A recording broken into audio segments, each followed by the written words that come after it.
Akhir siasat Atalia. Bersukarialah seluruh rakyat negeri dan amanlah kota itu, setelah Atalia mati dibunuh dengan pedang di istana raja. 2 Raja-Raja 11 ayat 20. Saudara-saudara yang dikasihi oleh Tuhan, salam damai sejahtera bagi kita sekalian. Saat teduh kita hari ini dari 2 Raja-Raja 11 ayat pertama sampai 20. Perikop ini mengisahkan tentang seseorang yang bernama Atalia. Atalia itu bukan seorang laki-laki, tetapi seorang perempuan. Ia adalah ibu dari Ahazia, salah satu raja Yehuda, cucu Omri. Menurut catatan Alkitab dari sumber 2 Tawarik, Ahazia hidup menurut kelakuan Raja Ahab, Raja Israel. Karena ibunya yaitu Atalia yang menasihatinya untuk melakukan yang jahat. Atalia selanjutnya menjadi salah satu penasihat Ahazia yang nasihat-nasihatnya itu mencelakakannya. Ahazia kemudian dibunuh oleh Yehu. Dan setelah Ahazia mati terbunuh, maka Atalia ibu Ahazia membinasakan semua keturunan raja dari kaum Yehuda. Tetapi Yoas terluput dari pembunuhan itu karena disembunyikan dari Atalia pada saat usia belum genap 1 tahun. Perempuan yang menyelamatkan Yoas adalah Yoseba, adik Ahazia sendiri. Yoas disembunyikan sampai 6 tahun lamanya. Inilah campur tangan Tuhan yang menyelamatkan Yoas dari tangan Atalia yang kejam. Dan pada tahun ke-7, Imam Yoyada pun mengambil tindakan yang berani dan mengatur strategi sedemikian rupa untuk melindungi Yoas dan menobatkannya sebagai raja yang resmi, dan Atalia pun mati dibunuh. Dari kisah ini, mari kita perhatikan dengan seksama hidup beberapa orang yang dicatat dalam Alkitab secara khusus untuk perikop ini.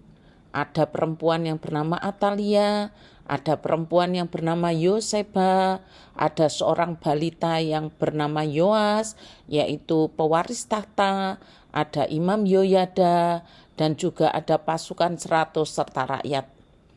Semua model manusia tampak dalam masing-masing nama atau kelompok di atas. Tetapi Alkitab justru mencatat begini di ayat 20.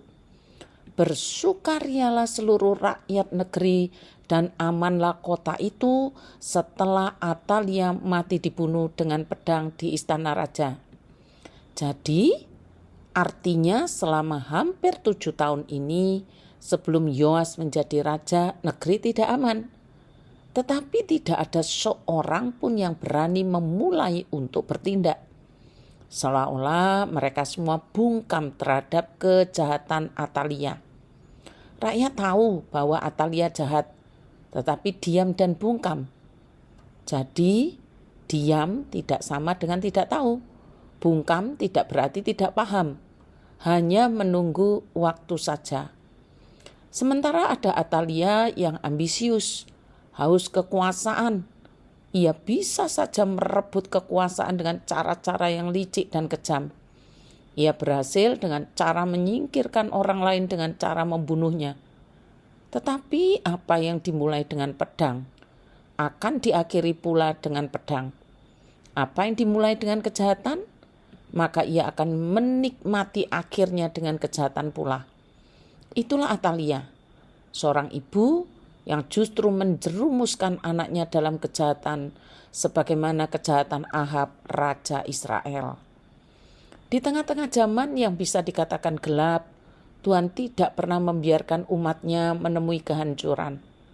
Tuhan memelihara dengan caranya yang ajaib. Ada perempuan yang bernama Yoseba. Ia pemberani walau bukan pahlawan yang menyandang pedang. Yoseba justru menyembunyikan Yoas, raja Yehuda yang masih balita itu. Yoseba memang tidak menonjol sebagaimana Atalia. Tetapi Tuhan memakai Yoseba untuk memelihara kerajaan Yehuda melalui Yoas.